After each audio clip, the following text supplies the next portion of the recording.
Hi, everybody. My name is Matt Spores. I'm with the University of Nicosia in Cyprus. And today I'm going to tell you a little bit about our university and about studying abroad in general in Cyprus, as well as touch on some of the different study abroad opportunities that you have available to you. So I'm going to go ahead and share my screen here and start a little presentation. All right, so I'd like to start off by telling everybody a little bit about Cyprus. It is common that American students don't know too much about the island, so I think it's a great jumping off point to talk about Cyprus. So Cyprus is an island in the Mediterranean. If you're not familiar with it, it's to the south of Greece and Turkey. Um, it was actually ranked by the World Health Organization as the safest country in the entire world for young adults to travel to. Again, it is a sovereign country and it is also part of the EU. And most importantly, for US students, as long as you have a valid US or Canadian passport, you're actually able to study abroad at our university without getting a student visa.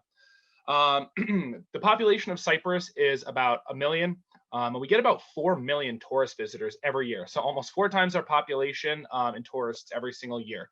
Obviously, safety is a big reason for that, but Cyprus is also the sunniest country in Europe. It has over 330 days of sun, and it also has over 20% of the top beaches in Europe as well. So this is, like I said, a hotspot for European tourism. At some point, Europeans visit Cyprus either to vacation, to honeymoon, or even to retire. There's also a lot of history on the island. Some of the oldest human settlements in the entire world can be found on the island. There's about 12,000 years of human history and cultural heritage on the island. And what's unique about the history, again, it's the history of a lot of different groups of people. So there'll be things that you would expect to see to the south of Greece, some ancient Greek ruins, ancient Greek architecture that still stands to this day. But right next to some of this ancient Greek architecture is ancient Roman architecture. In the capital city of Nicosia, where our university is located, there's a Venetian wall that is fully intact that surrounds the old city of Nicosia. And it's actually only one of two completely intact Venetian walls in the entire world. Inside of those walls, obviously, this is where a lot of the people lived before the Industrial Revolution. So there's a lot of Ottoman Empire homes that are a few hundred years old that people still live in to this day. In Cyprus, they do speak Greek. Culturally, they are definitely very Greek. They eat a lot of Greek food. However, Cyprus is a former British colony, and it was British all the way up until the 1960s. So, because of that, most of the population speaks English as well as Greek.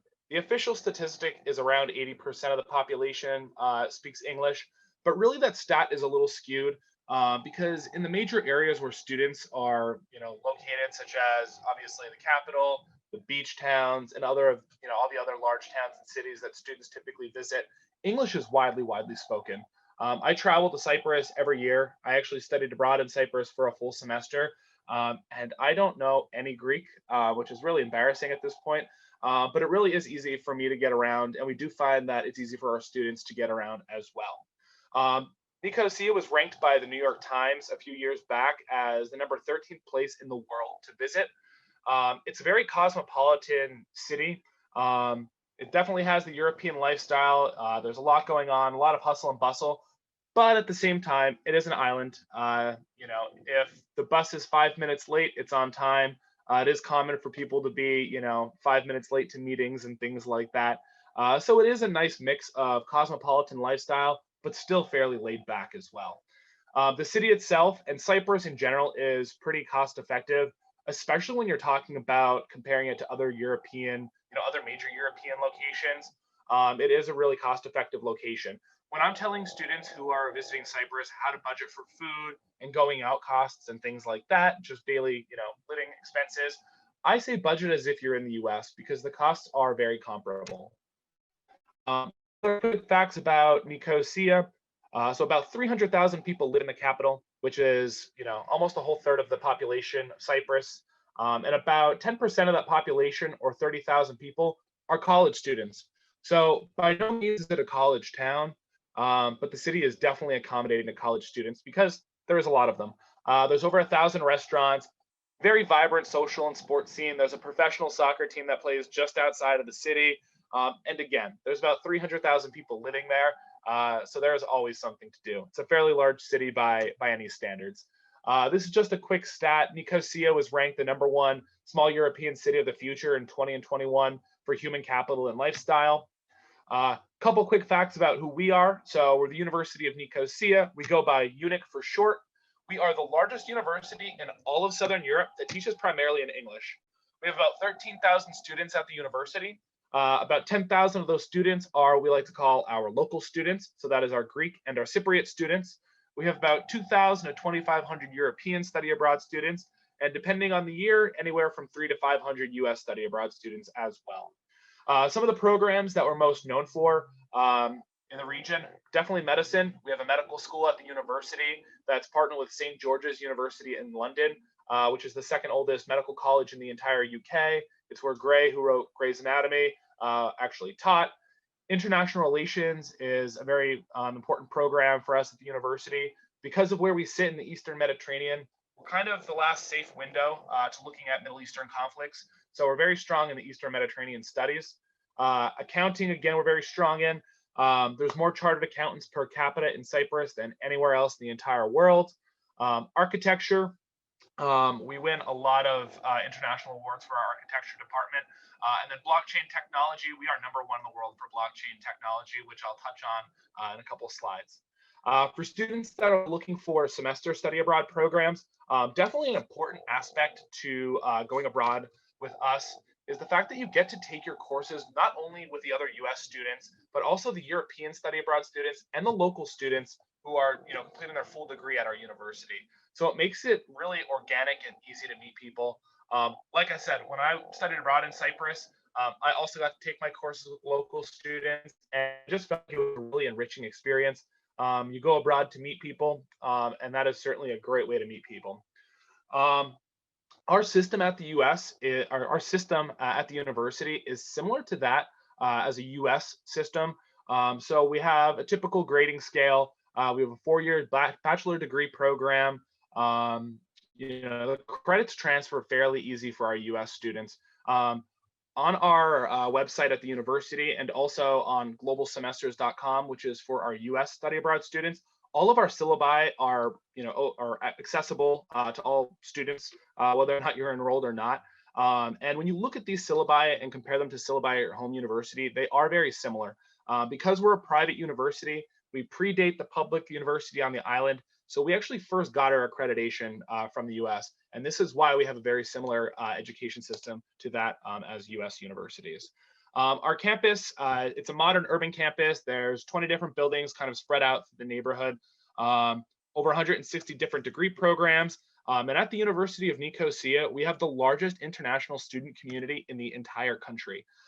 This is just a quick picture of the area of where the university is located. These bottom 3 buildings, just want to point out a couple things here. These bottom 3 buildings were the first 3 academic buildings built on campus. A lot of the lecture courses are still taught in these 3 buildings.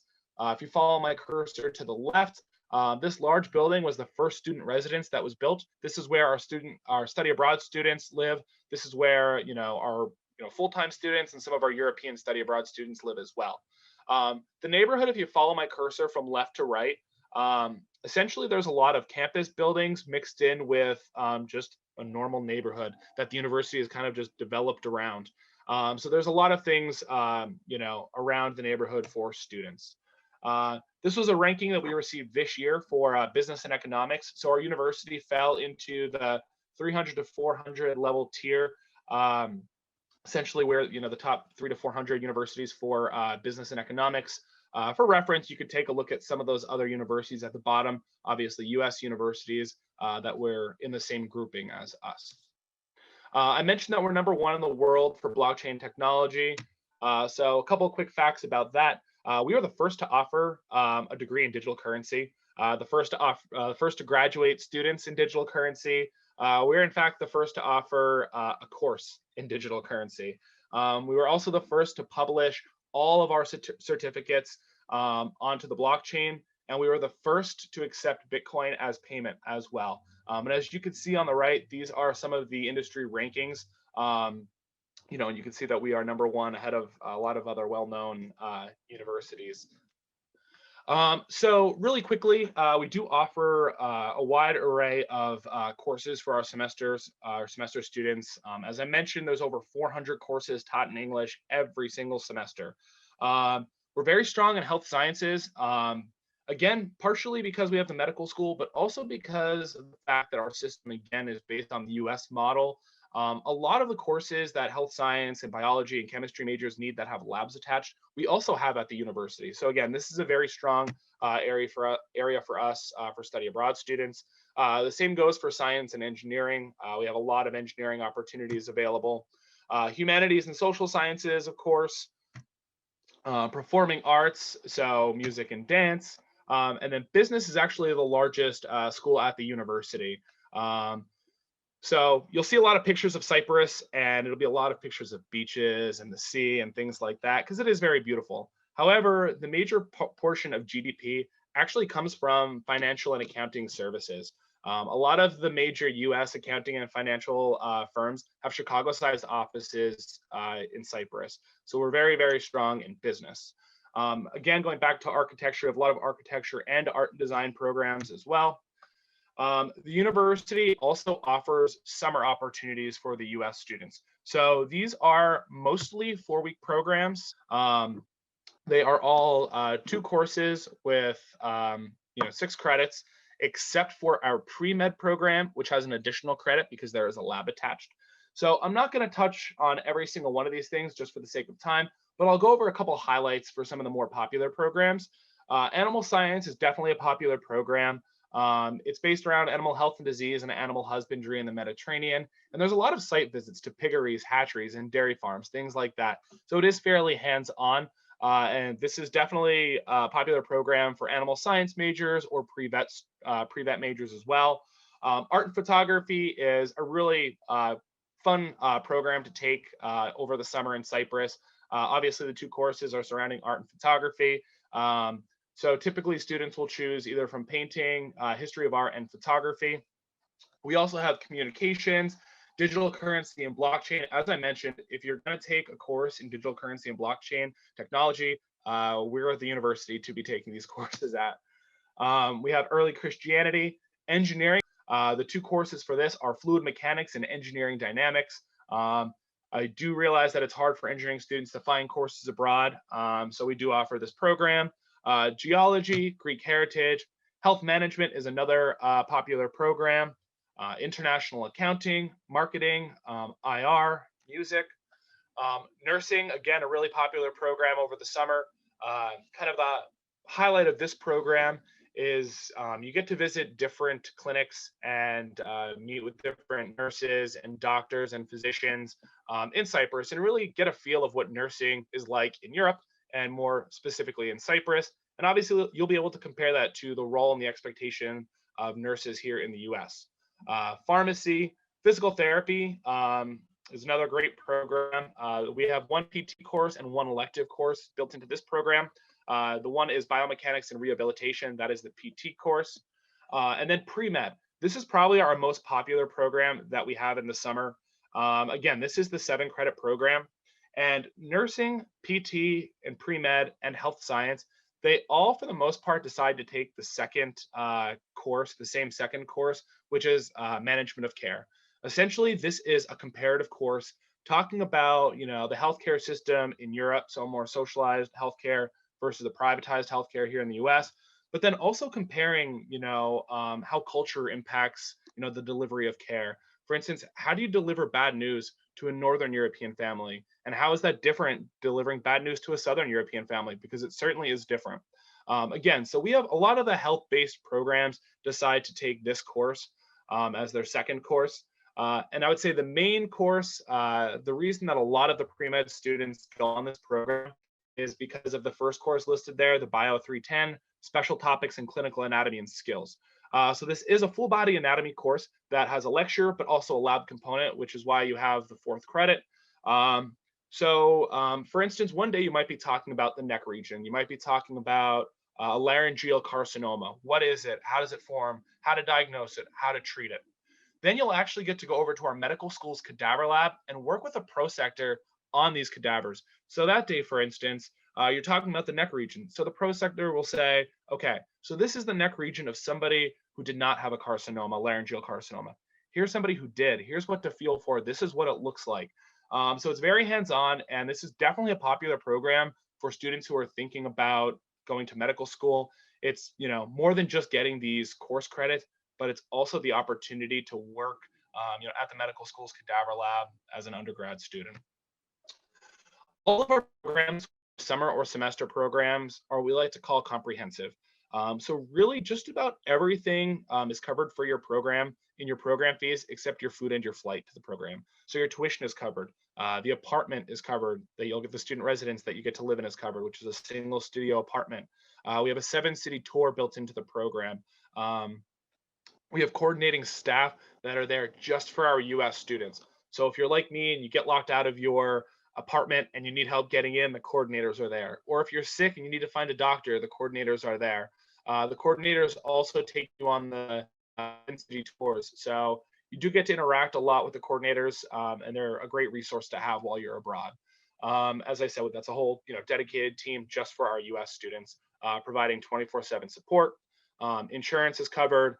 We do a full orientation, welcome and farewell dinners, and we also give you a local cell phone to use, which is a great way to keep in contact with not only other students on the program, but also our coordinators. I do a lot of the pre-departure advising. So if you ever need anything up until you go abroad, if you have questions about anything, whether it's documents you're filling out or just general questions about Cyprus. Again, I live there part of the year, so I'm always happy to chat about Cyprus and answer questions. So again, all of these programs are comprehensive, whether it's a semester or a summer program. For the semester program, you do have the opportunity to receive a $500 scholarship if you apply and get your program deposit in early enough. And the same goes for summer. It's a $250 scholarship if you apply and get your application in early enough and get your program deposit in as well. Really quickly, we also offer virtual programs as well, both courses in the summer and in the semester. We have some featured courses that we listed on the right. And I'd say more interestingly for students that we have found is our research and internship opportunities for the semester, for semester and summer students. Some of the areas where we have research and different departments are in the bottom left there. So communications, computer science, our Institute for the Future, life and health science, management and MIS, and politics and governance. Also, over the summer, we have another virtual experience called our Global Health Virtual Experience. This program runs from early July until the end of July, so July 5th to the 30th. It is 2 courses, 5 credits, and it's kind of built around these 3 pillars. The first is you have 30 hours of medical terminology. So regardless of whether you're going into nursing or you want to go to medical school, or you want to be a physical therapist, it's important to understand medical terminology. So there's 30 hours just of understanding that. 5 hours of practicum, which I'll outline some of the opportunities that we have for practicums, as well as interactive activities and labs. And of course, you're interacting this entire time with our faculty practitioners from the specific fields that are outlined here. So some of the examples of internship and clinical topics, I'm not going to read through all these, but we have them in nursing, in pharmacy, clinical communication, as well as primary care as well. So I'll leave this up just for a second so you could read through this quickly. All right, so I mentioned that we have a 7-city tour. I'm very briefly going to touch on some of these points just for the sake of time. The first place we take students to is the capital. So, the first couple days you're in Cyprus, we make sure to show you around the neighborhood so you can get a feel for what's around, where things are at, all that good stuff. But then we take you downtown, we take you to a museum, we show you these Venetian walls. So you do get a broader understanding of what's in Nicosia and the history of Cyprus and of the capital itself. We also visit Limassol. This is the 2nd largest city on the island, as you could tell by the water. It's on the sea. We visit a new marina. We visit the old city of Limassol and a couple other historical locations as well. Larnaca is where you will be flying into. This is where the major airport is located on the island. One of my favorite beaches in all of Cyprus is actually in Larnaca. It's called Mackenzie Beach. Because the plane planes are flying, and landing about a mile from this beach, you can kind of hang out in the sea and look up and watch the planes fly in, and they feel like they're right above you because they are. This is what I like to call my ecological juxtaposition, the Troodos Mountains. So kind of smack dab in the middle of the island is this mountain range called the Troodos. It's a very steep mountain range, so much so that depending on the time of the year, you could be swimming in the sea and then climb all the way to the top of this mountain range and actually go skiing or snowboarding. So we do a day trip to Troodos. We visit Kyrenia, which is a port city in the northern part of Cyprus. We visit a castle. Othello's Tower is also located here. There's a lot of cool places to hang out and visit in Kyrenia. Paphos is the first of 2 weekend trips. It's most known for 2 things. 1, the Paphos mosaics, and 2, Aphrodite's Rock. So Aphrodite's Rock is the top rock in the top left-hand corner of the screen. Greek mythology says that Aphrodite, the goddess of love and beauty, was actually born from the sea foam in Cyprus. And I think that's such a huge testament to how beautiful the island is. The Greeks have a lot of beautiful islands, and the fact that they, say that their goddess of love and beauty was born from the sea foam in Cyprus, which is why Cyprus is known as the island of love. As you can tell, it's also my background.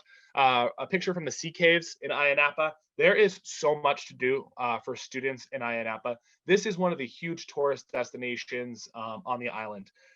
During the day, you could swim, you could go scuba diving, you could swim through sea caves, you could ATV through nature preserves. There is a ton of things to do during the day in Ayia Napa. And then at night, there's just as many things to do. There's a very vibrant nightlife. A lot of DJs come to Cyprus to perform. So any time of day, there's always something going on in Ayia Napa. We also visit Famagusta, which is actually a ghost town. So you get to hear all about why Famagusta is a ghost town, get to hear the history behind all of that. Potoras is the beach town. So Ayia Napa is on a peninsula. Potoras is the beach town on the other side of the peninsula. Limassol, I mentioned that we visit Limassol already. This is just another picture of the Troodos Mountains. This is a picture of a church. There's also places to eat and a winery right here. It's kind of like in the middle of the mountain range there. And this is Nisi Beach. This is actually one of the most Instagrammed beaches in the entire world. So obviously you get a chance to visit Nisi Beach. All right, so next we're going to talk about housing. So all of our housing are located at our student residences, which is the picture on the left. This is where all of our U.S. study abroad students stay while they're abroad with us. Also, a lot of the local students, as well as the other European students, also stay at our student residences. They are all very, very new. The oldest one is about 2.5 years old. They're all single studio apartments. So you have your own bedroom, your own balcony, your own bathroom, your own kitchenette. However, with that being said, we do try to house all of our U.S. students in the same area. So although you have your own space, you're still surrounded by all the other students on the program as well. The student residences are pretty luxurious. There is a lot going on within the complex itself. There is a mini market where you can get groceries. There's a gym, there's a game room, different study rooms, TV rooms. So there are tons of amenities actually in the residences themselves. And then, everything else you need in your day-to-day life is about a 5 to 8 minute walk from the residences. So it's less than a 5-minute walk to campus from the residences. There's a huge mall with a grocery store and a home goods place as well. That's about 5 minutes away. Bakeries, gyms, banks, taxi stands. Literally everything you need is within like a 5 to 8 minute walk from the residences, which is really convenient. So in your day-to-day, you certainly do not need to take public transportation.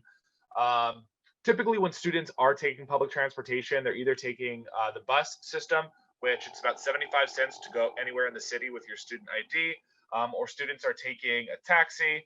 And really the places that they're going tend to be downtown, which is obviously where all like the shopping, the hip new restaurants, the fashion designers are all located. And that's about 10 minutes from the apartments. So if you're taking a taxi, it's about 10 euros if you go by yourself. If you go with other students, obviously it gets cheaper and cheaper.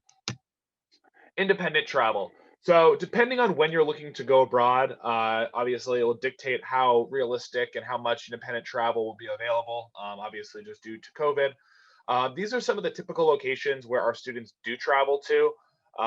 And this question comes up all the time. Cyprus is an island. It might be my first time going abroad. I want to visit, a lot of different places. And it really is feasible. So even though Cyprus is an island, it's very inexpensive and relatively quick to travel to continental Europe. So I've visited a lot of places that are listed here, and my most expensive flight was about $150 round trip from Cyprus. Every semester, we have students that'll come and tell us, "Oh, I found a 40 euro flight to Athens," or "I found a 40 euro flight to Prague." So again, it's very inexpensive. Even though Cyprus is an island, the rest of Europe is very, very accessible. So that's all that I have. If anybody does have any questions, this is our contact information. The number listed there is our office number. Again, my name is Matt. I'm the head advisor. If you call this number, I'm usually the first one to pick up. So if you have questions, I'm always happy to help. The second is our general email. So this is our whole admissions team is actually tagged on this email. So if you have any quick questions, feel free to reach out to us. And the third link there is to globalsemesters.com. So this is absolutely the link you should be using if you want to just do a little bit more research on your own about this program, or if you're planning to start your application. This site is specifically for our US students who are planning to study abroad. So again, thanks for listening today. And if you have any questions, feel free to reach out, and I hope to see some of you in Cyprus. Have a great day.